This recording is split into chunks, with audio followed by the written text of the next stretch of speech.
This is the 10th lesson in the 5th Fetter, and we're going to talk about it's still about the verbal indicators, but we're going to talk about all the different diversions that we do and all the different verbal hoops that we do. And before we start on this lesson, I assume that you have worked with the verbal indicators of blaming, shaming, complaining, and explaining. I assume that you've done the inquiry, that you have written down all the things that you see in yourself when you're out and about, how much you blame and shame and complain and explain, and how all that is that you say and think about other people is about you, and everything that you hear that they are saying about other people or about you, it's about them. It's about you in the sense that that is what you hear. Of all the things they say, that is what you hear. So again, back into the bubble of reality and looking at what is this actually indicating for me? How is this relevant for me? And also that you now are beginning to be in a space where you're completely allowing people to be who they are. You're not trying to change them in any way or make them any different. You're not forceful about them understanding or anything, but you're more in a space where you're very, very clear about that when you want something to be different, them to be different, or you don't want them to do as they do, that because you have been working with the bubble of reality, you are aware now that is not even on the menu. You wanting something else than what is, that is not even on the menu.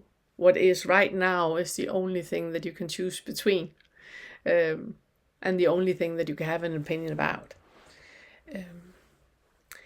So we assume that you're there before you start on this lesson, and if you're not quite there, but you know what we're talking about when we talk about the bubble of reality, and you know what we mean with verbal indicators, then listen to this lesson and take notes. And in the beginning of it, I'm going to talk about the different diversions that we do that you can listen to when you speak or when you hear other people speak. And at the end of the lesson, I'm going to talk about how it is as a practical application. And that might be very, very difficult if you haven't completely understood the part about the bubble of reality yet. It might be super, super provoking. But see how you go about it and make notes and just take your own time. So you know now that every time you open your mouth or every time you think something about other people, that is a reflection of you. You're talking into the mirror. It's only, always, ever about you. You cannot have an opinion about anyone else. You cannot have an opinion about what is happening outside of you. You cannot even have an opinion about what is happening inside of you, because most of that is just thought.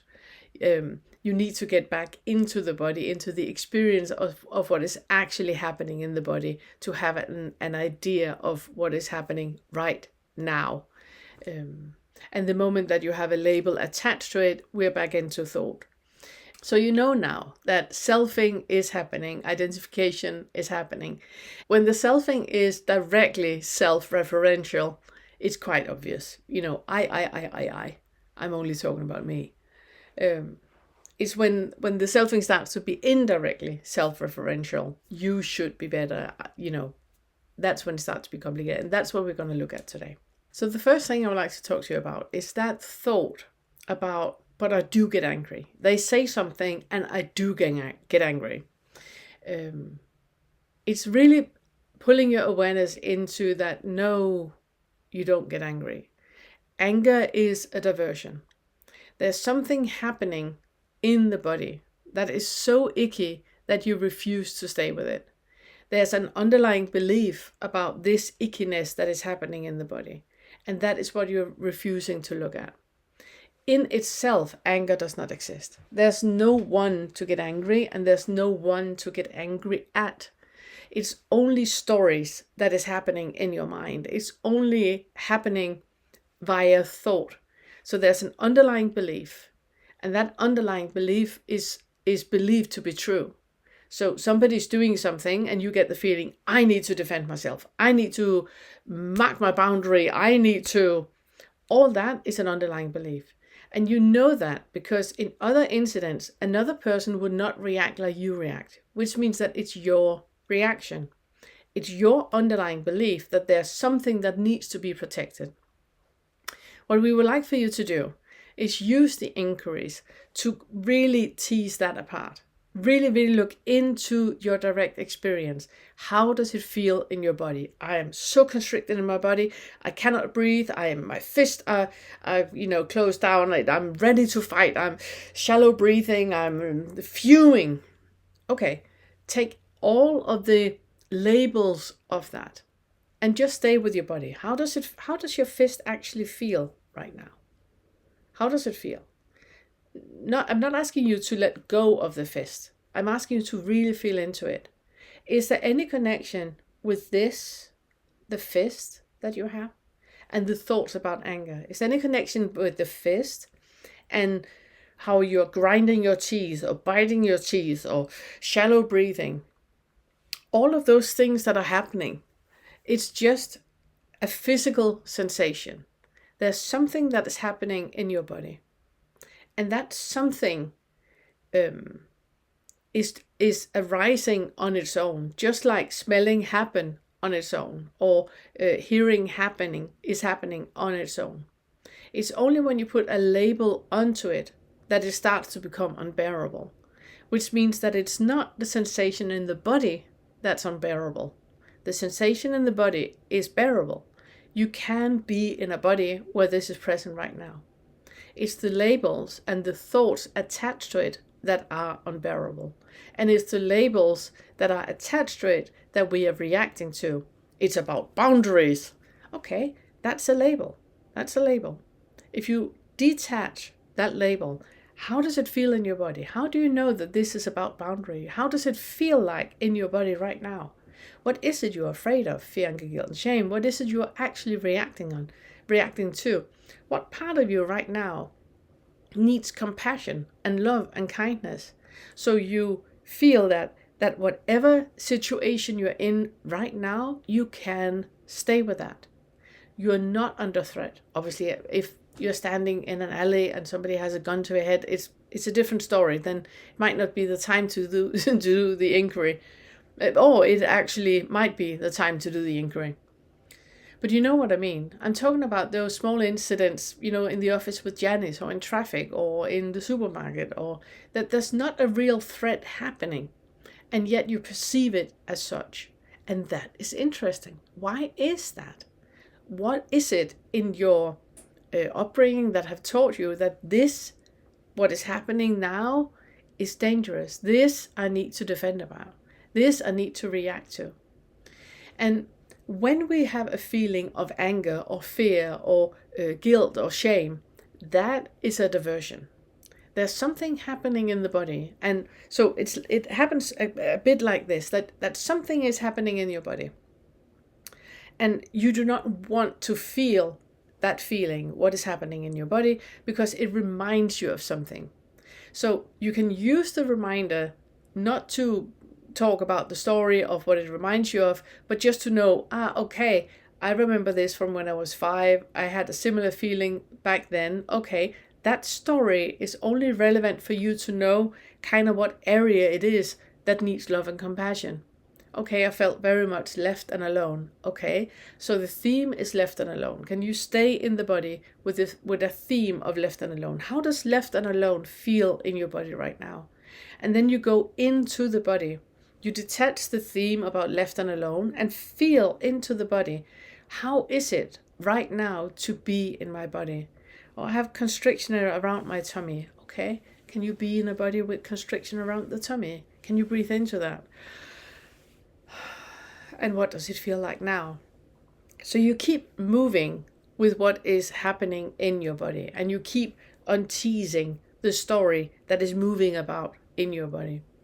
And the funny thing is that because you don't put any value into the story, you know that the story is just a story.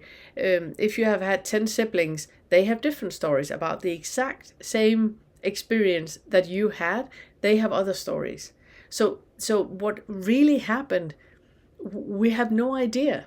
We have no idea what really happened. We only know what you concluded happened and why it happened. All that is mind made in you, no matter what happened, no matter what you perceive what happened. So the story comes up so you know which theme it is that needs compassion and love in you. And then what I would like for you to start to do now, from now on, because we are about to move into the higher fives, what I would like for you to do now is to have a lot of compassion towards yourself, to what happened to you. Have a lot of compassion for that, but also have compassion for everyone else. If you get out of your way, so when you feel sadness or anger or anything coming up, and you create space for that sensation in the body to be there, in the end, it's not going to be potent anymore. You have been in that room, so there's nothing more to come for. There's nothing more to heal in that area, which means the next time you won't get angry anymore. You will be one of those that can actually stay present and aware in the situation and very, very clearly see all the mechanisms that is happening around you. And then you can start to have compassion for the other person. You can start to have compassion for what is happening outside of you. So when somebody is standing and yelling and they're angry and everything, you don't need to add to the situation because you have already been healed. You don't need to create more drama out of it. You don't need to in any way participate in that delusion that the other person has. You can actually look at them and say, do you need help? Do you need a hug? Can I help you in any way? I'm so sorry this is how you feel. Can I help you in any way? And you sincerely can be there for the other person. And that is when the healing starts. But just like in the plane, you need to put on your mask, your own mask first before you put on the mask on other people. Yeah, that's why we're working with it. Yeah. So it's very much about when you're in a situation to pull yourself up on the 5th floor. And like an anthropologist, you look at the bodily sensation that is happening. This is really strange, that this constriction that I have in my breath, that I'm connecting that with boundaries. Wonder why. And then you're just staying with it. And very often when you slow down, you slow way down so you can start to notice the gap. That is before you react. So you can feel it happening in the body. You can feel that push-pull happening in the body. And you just stay with that push-pull sensation in the body without reacting in any way. And when you stay with that push-pull, you can breathe into it and then really feel, what is it actually that is happening right now? It's not what I think it is. So how does it feel? How does it feel to be with what I think is happening right now? And it will end with you, because you practice this just staying with it and just staying in the body, and really, really slowing down. It will end with you being in situations where a lot of aggravation and a lot of frustration and a lot of drama is resolved simply by you breathing, by you just staying present in the moment and just staying with what is and not trying to change anything in you or in the other person. And by that creating space, a lot of drama is resolved, because the majority of people, they need somebody to ping pong the drama on, Obviously, some people, they can pick a fight on a desert island with themselves. But the majority of people, especially if you're a parent and you have children, in a lot of incidents, all the drama can be disarmed by you breathing and just staying present in what is happening right now in you, and not trying for the other person to have a certain experience or not have a certain experience, but just allowing what is to be there and creating space for the other person, completely pulling yourself out of the equation. I just want to really emphasize that pulling yourself out of the equation, it's only healthy to do when you have owned everything.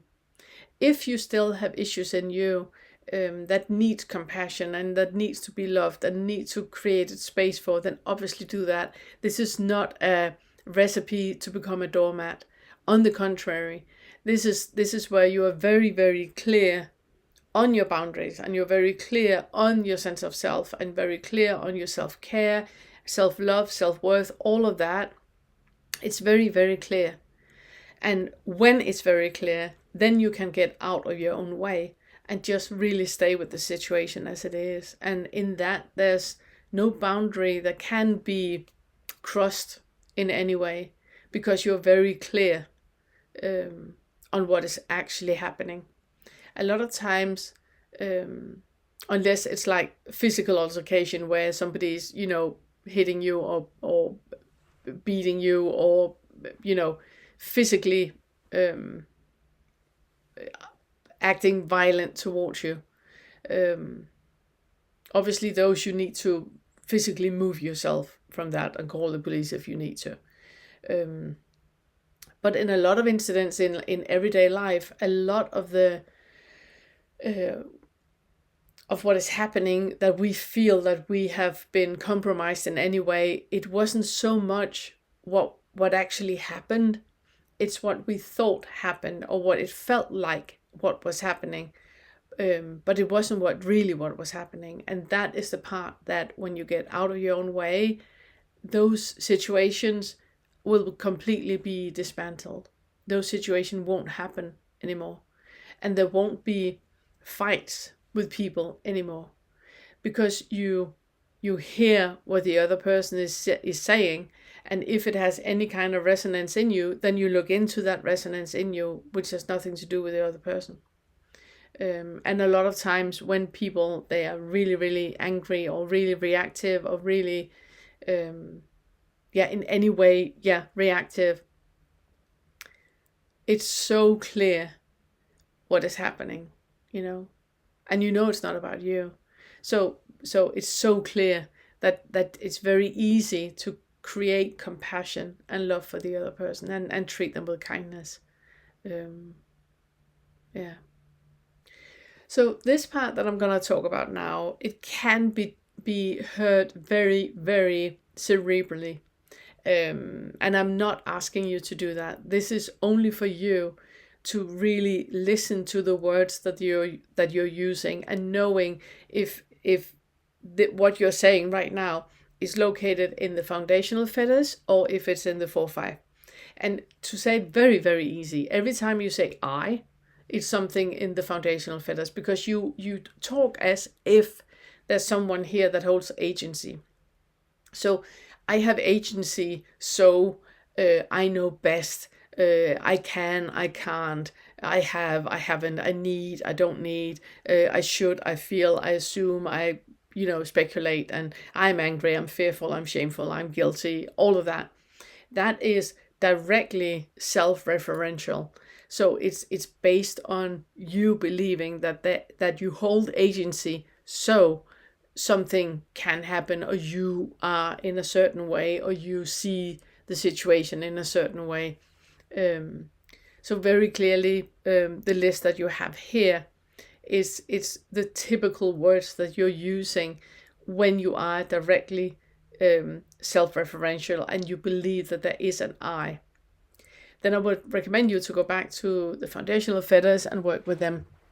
At the moment, we're working on making an inquiry for the first fetter and a sofa set for the first fetter. So it's more clear on how you dissolve that. Obviously, it's the same inquiries that it is for all of the fetters, because everything is about identification. So it's very much about feeling into that sensation of agency that is there. Who is it that is talking? Who is the thought talking to? And who is the thinker talking about? So it's very much about dissolving that delusion about agency that we hold. So it's also believing that there's someone in the center, that, I am, I feel, I can, I won't. And there's um, that feeling of agency. And that's no matter if it's with the egoistic or with the altruistic, it's the same thing. Both of them are selfing.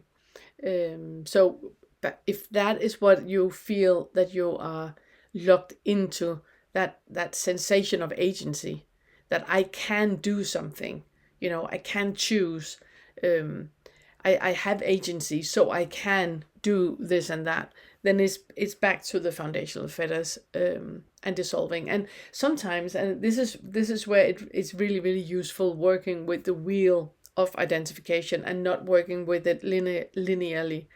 Um, when you work with the wheel, then you can be at 4, 5, 6, 7, 8. You can be in further along, with what you're working with, and then suddenly you start to hear that in a lot of words you're using, both thinking and saying, that there's a lot of I's happening. There's a lot of I, me, my happening.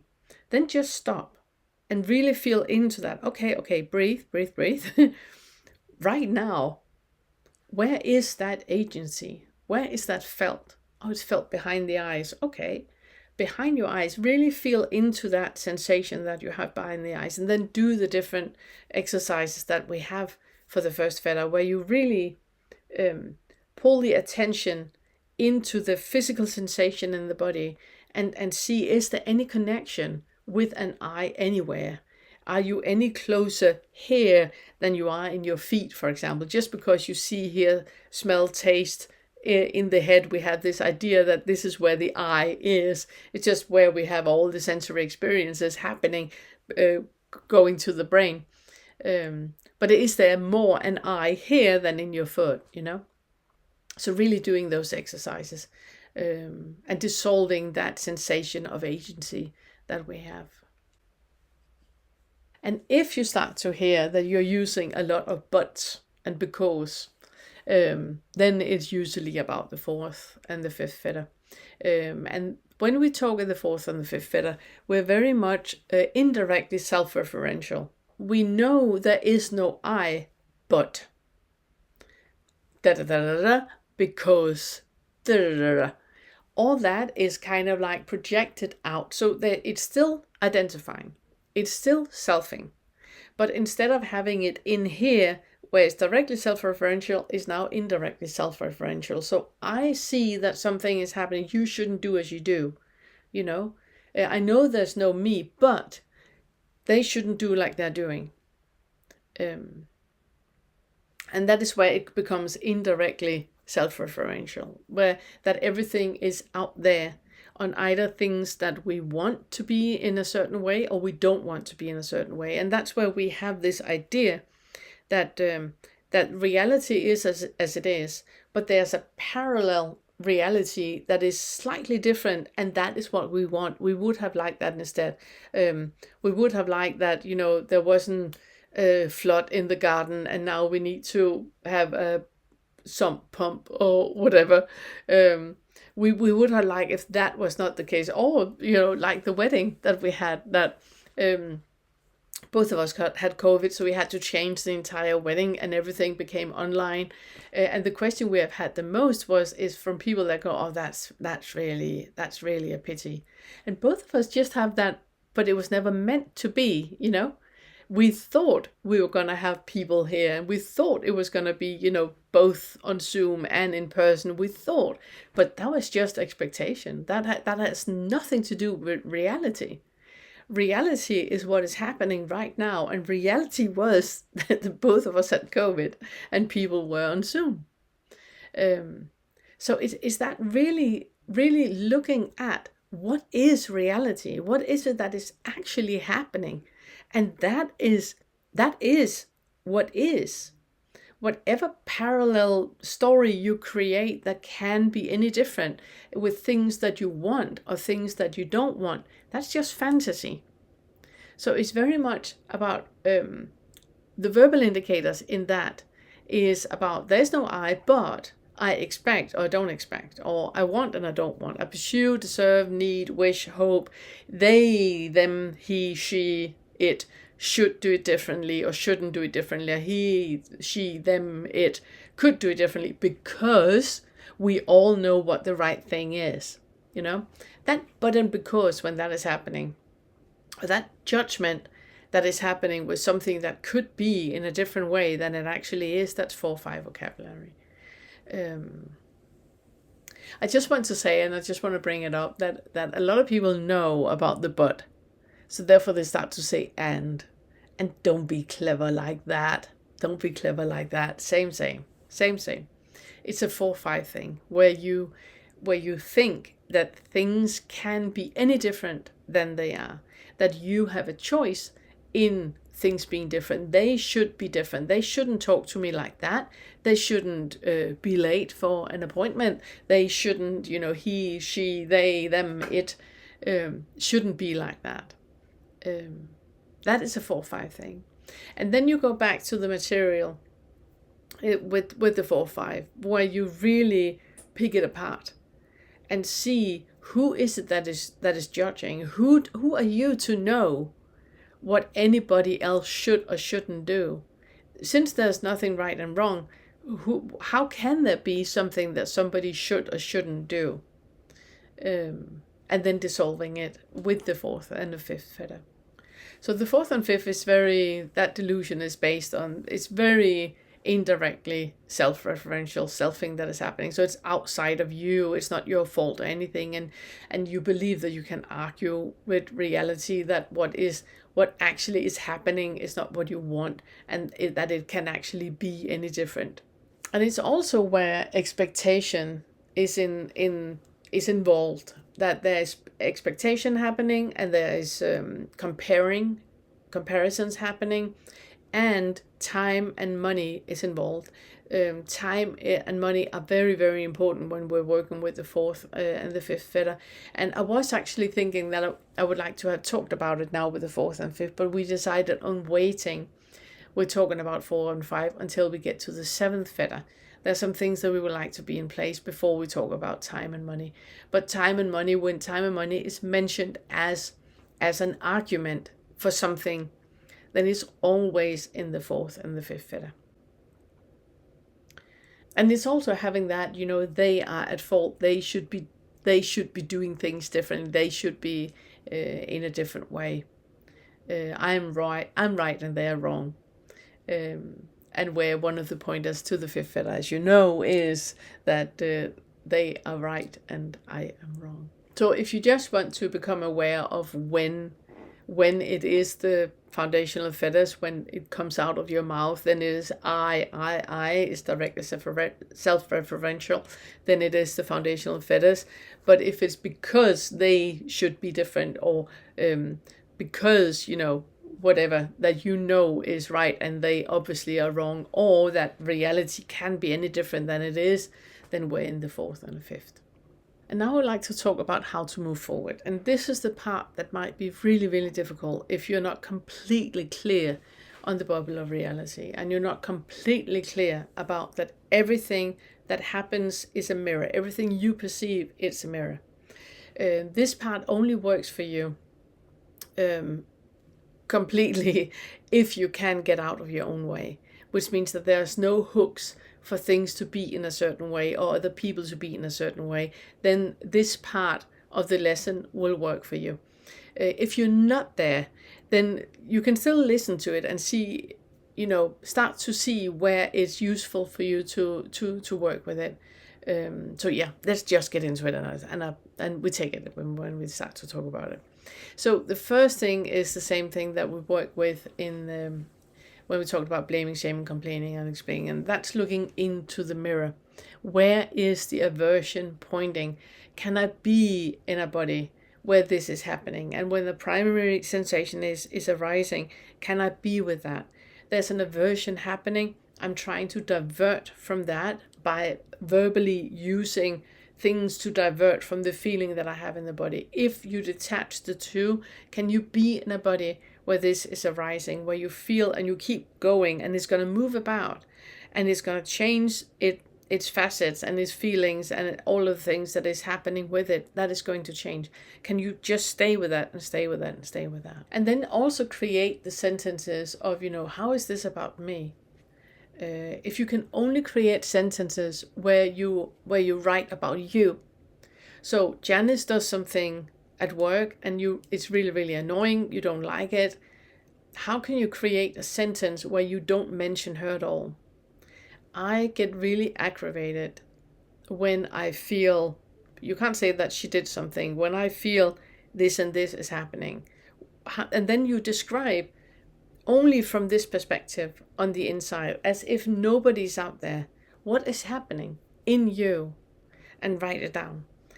Whatever you write down now in this process, it's going to be super, super useful for you later on. So I can really recommend you to make notes. And then ask yourself, is there any connection between the primary sensation and the need to react? So look into the diversion and look into what it actually points at. What I just talked about, that whatever is happening out there and you feel that, happening in you, is there any connection between what is happening here and out there? Stay here. What is this pointing at? Whatever story comes up that this reminds you of, remember, it's never about the story. It's never anything out there. It's something in here that needs your attention and that needs your compassion. So what is it pointing at? There's no connection between the two. What is it pointing at, and what is that useful for in you right now? And does this aversion even exist? This feeling of anger, does anger really exist? Fear, guilt, shame, does it actually exist? Or is it a label we put on a sensation that is happening in the body? And the moment we put the label on, we minimize the experience, because now we say it's anger. Is it? Are you sure? Feel into how it actually feels. It's not anger. It's a contraction. That contraction you can stay with and you can follow and you can see where it takes you. How does this contraction, what could anyone do for this contraction to go away? What could anyone say for this contraction to go away? And if it's something that is just persistent, that we're talking about shadow, we're talking about the fear, anger, guilt, and shame, that there's something in you that just keeps coming up, then create the space. See it as, okay, there's a part of me that just keeps getting angry. I keep feeling shame. I keep getting angry, and it keeps happening. Okay, close your eyes, feel into it. What is it that little anger person wants to tell you? You have never listened to me. Okay, can you stay with that? Can you stay with that? There's a split in you where a part of you feels that you have never ever listened. You have never ever stayed with this. I feel so shameful. Can you comfort that part of you that feels so shameful? Act as if it's a different person, because it's a little part of you, it's your shadow part, it's a little part of you that keeps yelling, keeps wanting to be seen. Then see it. That little part that keeps yelling, can you just stay with that and stay with that and stay with that? I hear you, but you never ever listen. It's okay. I'm here now. I listen now. What is it you want me to hear? I'm here to take care of you. I'm here to love you. I have so much compassion for you. Let me know, what is it? How can I help you right now? Because you cannot help other people. The next part that we are about to enter right now, you cannot have that, how can I help you, for other people if you have not helped that little part of you. You need to be completely healed. You need to own everything that arises in your body, and you need to have created space for everything that arises. So when the shadow side starts to speak out and really want, gets angry, then you stay with that. Okay, what is it you're trying to tell me? What is it that needs my love and my attention right now? And a funny way to get in contact with that is via metta. And metta is where we give love and compassion to ourselves and to other people. And I don't know if you remember, in the second Fetter, we talked about this exercise where I want you to go around in the street every time you are outside amongst other people, and you go for a walk. Then you look at the other people and then you think, I love you. I love you, and I love you, and I love you, and I love you. And you just think it. And you feel, how does it feel to feel that much love to another person that you don't know at all?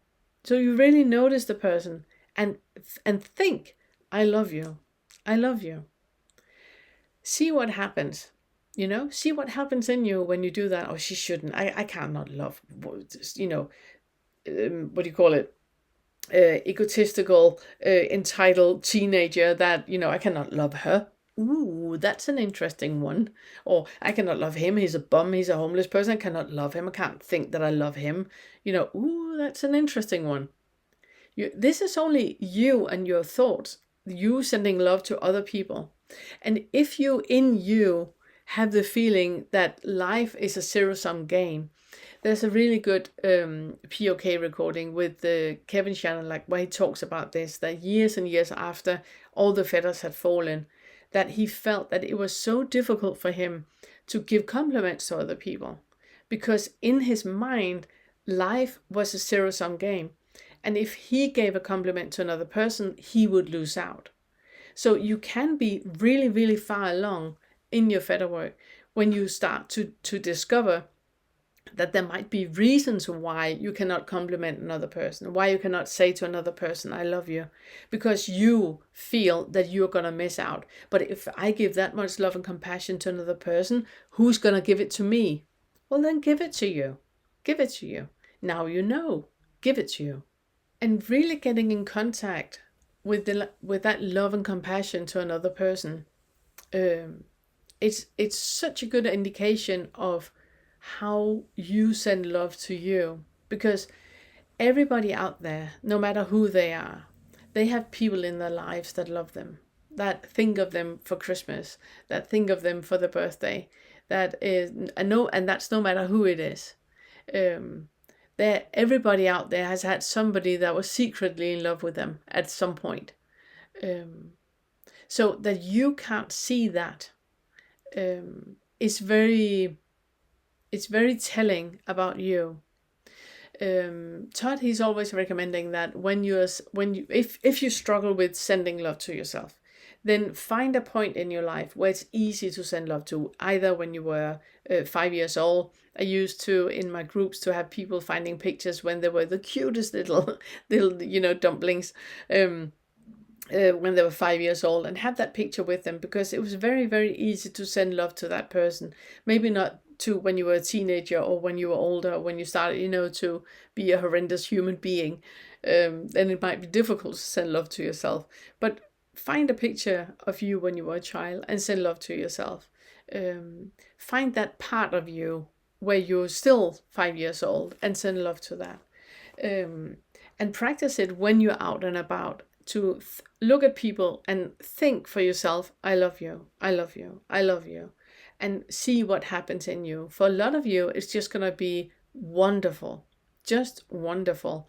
Where you're looking forward to going out amongst other people, because there's so much love to be sent off. There's so many lovely thoughts to be sent off to people. And that's just, wonderful. And you love to do it. So yeah, amazing exercise. And then obviously the more you practice that, the more it's also easy that when somebody is standing and they're giving you, the full throttle of you, to just stand and think within yourself, in your own little bubble, you stand and think, I love you, I love you, I love you, I love you, I love you. Unconditionally, you send love to that person. And it's about you getting out of your way to see what is actually happening in the other person. And when you see other people with loving eyes and compassionate eyes, it's so much easier to, whatever is happening, and you say, I can see you're really, really frustrated. Can I help you in any way?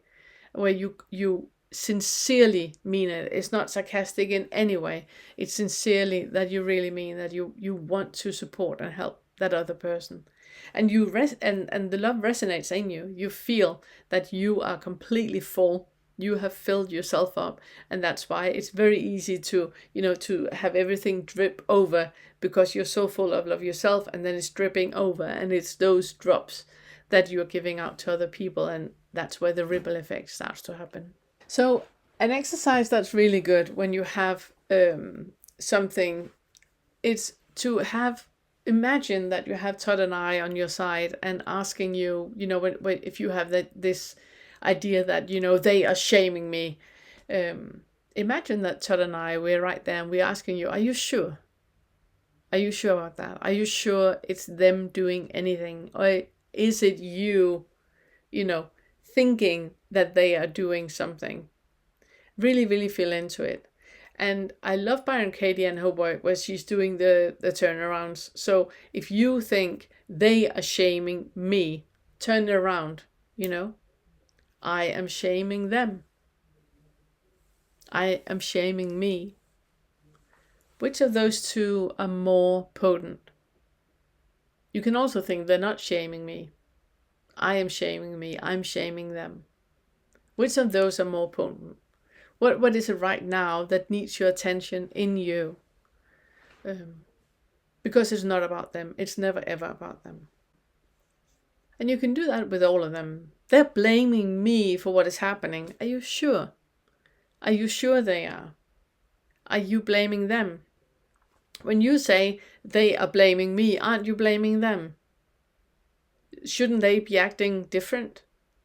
Aren't you the one pointing the fingers? They could be blaming you and you could be compassionate about it. So what is really the issue? Right now you're blaming them. What are you blaming you for? What is it they are blaming you for that you believe in? So it really becomes an issue.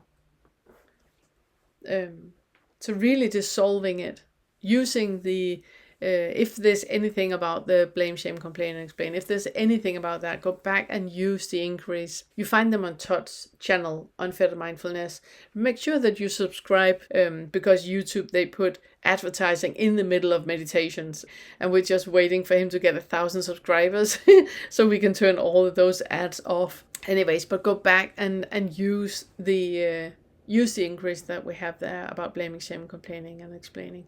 So you really feel into that when you perceive other people as blaming you, are you sure that that is what is happening? Nothing can never ever happen out there. You can never ever perceive anything that is happening out there. So what is it that is happening in here? You're blaming them and you're blaming you. What is it that need healing? And then you just stay with that. You just stay with that feeling in the body. So where does that blaming happen? How does it actually feel? Detach the physical sensation from the label of blame and see where that takes you. Just go with it, move around in the body and see where that takes you. They're complaining about me. Are you sure? Are you sure? Are you complaining about them? Are you complaining about you? You can only get aggravated and get provoked if you believe in what is said. If somebody comes and tells you you are a purple leprechaun, you would just go like, okay. That's it. You wouldn't get all, oh, they're complaining about me being a purple leprechaun. Oh no, they're complaining about me being a purple leprechaun. It only happens because you believe in it. So ask yourself, are you sure? That complaining that you pick up on, where's that actually happening? First of all, you're complaining about them. You want them to be different, not complain about you, right? So what is it in you where that complaining is happening? What is it you believe in? What they are talking about, you believe in. What is that about? But they don't listen to me. Are you sure? Are you sure they don't listen to you? Maybe they do listen to you, but you don't listen to them. Maybe you don't listen to you. Which of those are most likely? It's not about them. They are them. They don't have to do any different, be any different than who they are. So what is it in you that is the issue? You're not listening to you. What is it that you know you shouldn't do and you keep doing?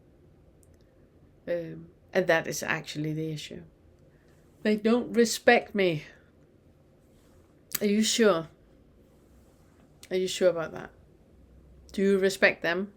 Do you respect you? Really feel into it. It's not about them not respecting you.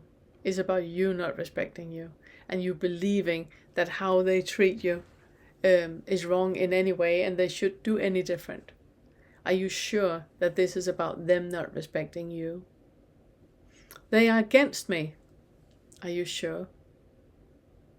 Are you sure? Are you against them? Are you against you? Really feel into it. They're threatening me. Are you sure? Are you threatening them? Are you threatening you? What ultimatums are you doing towards you that is unfair? Ultimatums are super unfair towards you, not towards anyone else, but towards you.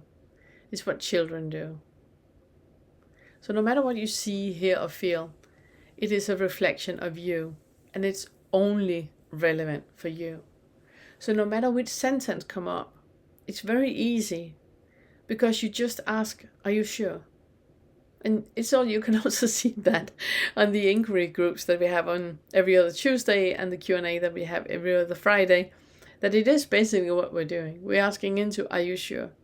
Stay with the body. What is actually happening right now? And then you just ask into it and dissolve that. So if we look at the last part, where you are living from the bubble, that everything you hear, you know it's something you think you hear. You know that it's only a reflection of you. Which also means that in a conversation, what could be the other person's motivation? When they're saying like they're saying, what could be the other person's motivation? And how is that my mirror? How is that relevant for me? What I think is their motivation, it's not their motivation, is it? It's what you think is their motivation. What you think is their motivation, how is that relevant for you? And in that, there's a lot to work with. So we have created some sentences and some scenarios for you. Let's look at them. You're always such a drama queen, right? So somebody says that to you, you're always such a drama queen. Now you know that if you immediately react to no, I'm not, then you believe in what is said. Take a step back. The other person says you're always such a drama queen. If they are speaking from their bubble of reality, right? In their bubble of reality, you look like that. So it's something about them. Leave that to them. Let's just stay here with you. So they say you're such a drama queen. You ask yourself, are you sure? Are you sure about that? Do you need to react to that? When somebody else says that you're a drama queen, do you need to react? Are you a drama queen? If you say, yes, I am, okay, there you go. Start to work with that. Start to look at that. So really reflect on it. What could be that person's motivation? And whatever you think is that person's motivations, how is that relevant for you? You know? So when the other person says, you're really such a drama queen, the only answer is yes. Yeah, I know. I know I am. And that's it.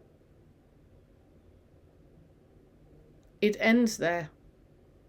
And you know that you are a drama queen. If you're not a drama queen, you're also a drama queen. Both are present and happening at the same time, right?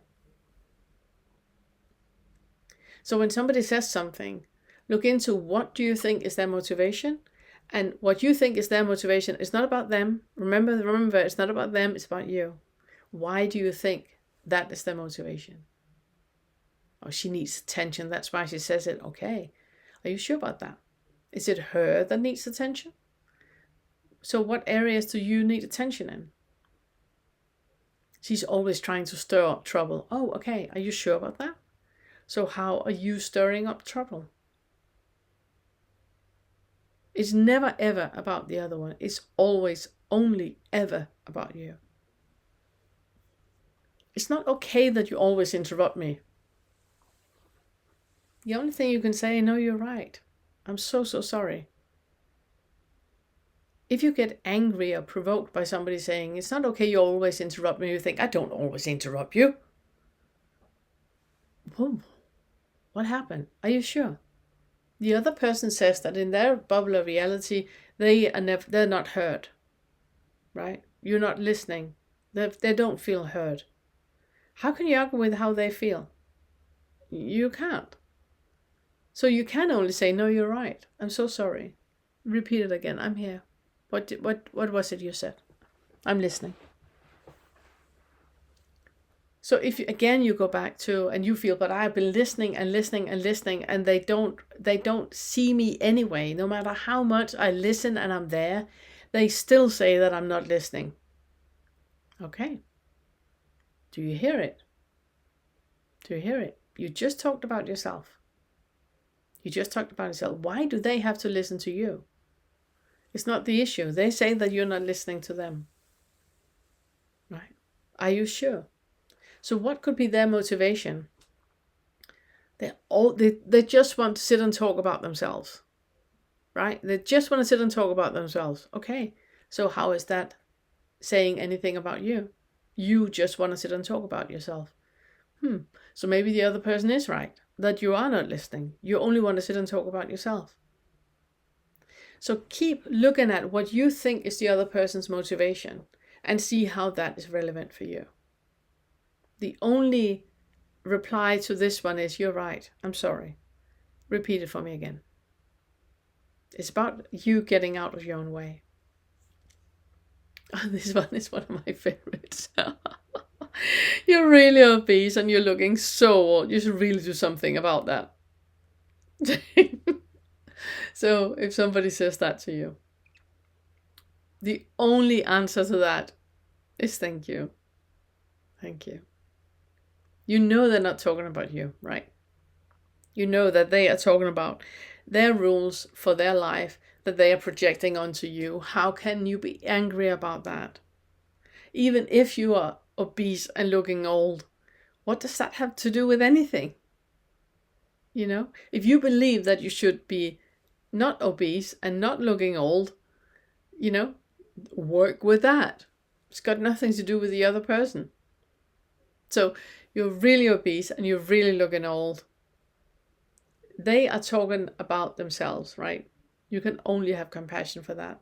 So if you look at it like that, you know, they are telling me that I'm really obese and really looking old because they have certain rules and they are afraid that I'm not living up to that. And that will cause issues for me because it's causing so much issue for them. Thank you very much for having, you know, for being concerned about me. Thank you. If you get provoked by that, what is it then that you need to look at?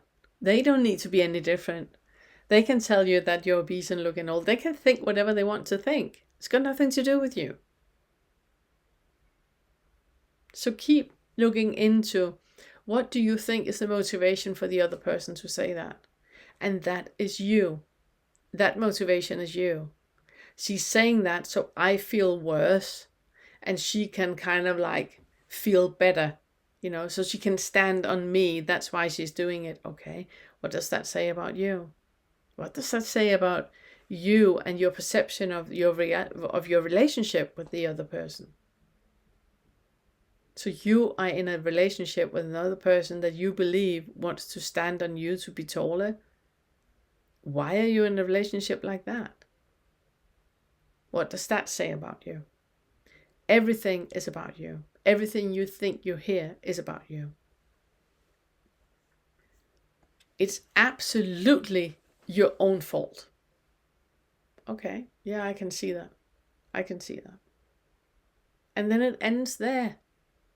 If you immediately have the feeling, no, it's not, I did everything I could, you believe in what the other person is saying. The other person is not speaking truth. The other person is talking about their own bubble of reality. You know, they see that what happened was your own fault. It was your own fault. What motivation could the other person have to blaming you for what is happening and saying that this is your fault? Whatever you think, it's about you. Because if you know that there is no such thing as fault, there's no such thing as guilt and shame, there's nothing arising anywhere, which means that you can say, I can see that. I can see how you can think that this is my own fault. I can see that. Because you know where they're coming from. They're not talking about you anyway. You see that? Oh, they're always shaming me. The only reply to that is, I'm so sorry. That is how you experience it. I'm so sorry. That's how it feels. I'm here for you. Do you want to talk about it? It's not about you. You don't need to do the situation any different. You don't know what is happening in the other bubble, in the other person's bubble of reality. Can you stay with that? Or do you have the need for them not to feel that they're being shamed? Can you just be there? You know, be an ear, talk to me. How can I help you? How can I support you? And then you're just there for the other person. Saying, well, they're blaming me. I'm so sorry about that. It must be really, really difficult. Can I help you in any way? Is there something I can do? You don't need for the other person to feel any different. If you're trying for the other person to feel better, you're taking away their what's it called? Their chance for freedom. It's only when we feel, you know that from yourself, you know? It's only when you feel that fear and guilt and shame that you can get the mirror up and you can look at what needs to be held and what needs to be felt into. You know, can you be that person that is supportive that way towards the other person? So I'm really sorry about that. Can I help you in any way? They're complaining about me all the time. I'm really, really sorry about that. Must be so hard. Can I help you in any way? Instead of trying for the other person to feel any different and gaslight the other person and saying, no, they're not. No, they're not. Don't gaslight. Don't be that one. Don't be a Janice. You know, can you just be with that? Stay with that. Step out of your own way and just be there for the other person. They don't listen to me. I'm so, so sorry about that. I'm here right now. I'm listening. Talk to me. So you step out of your own way and you're there for the other person, to what they experience. Just creating space for the other person. They don't respect me. I'm so sorry about that. You don't respect me. I'm so sorry about that. I'm here right now. Can I help you in any way? You never ever respect me for anything I do. I'm really, really sorry. How can I help you right now? I'm here right now. How can I help you? You know. So it's acknowledging the other person. You're getting out of your own way. You're acknowledging what the other person is perceiving as reality, what the other person is perceiving as what is happening. You're getting out of your own way, and then you just create space. And because you have healed all those parts in yourself, the other person can experience whatever the other person is experiencing, and you're not trying for that to be any different. You're allowing for them to have happening in their life whatever they perceive is happening. You know? So when you're in conversation with other people, and you really want to work with the fourth and the fifth fetter about this, and you really want to work with the verbal indicators, then somebody's saying something. What do you perceive as their motivation for saying as they do? And your answer to that is what you need to look at. What does that say about you? And then you take it home. And I actually think that was it.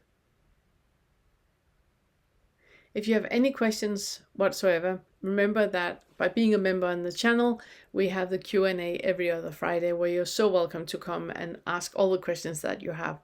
And every other Tuesday, we have the Fetter Inquiry Group. Just write to Todd at unfettermindfulness@gmail.com. And then he gives you the link and you can participate. I actually think that was it. And that would then be the end of the lower fives.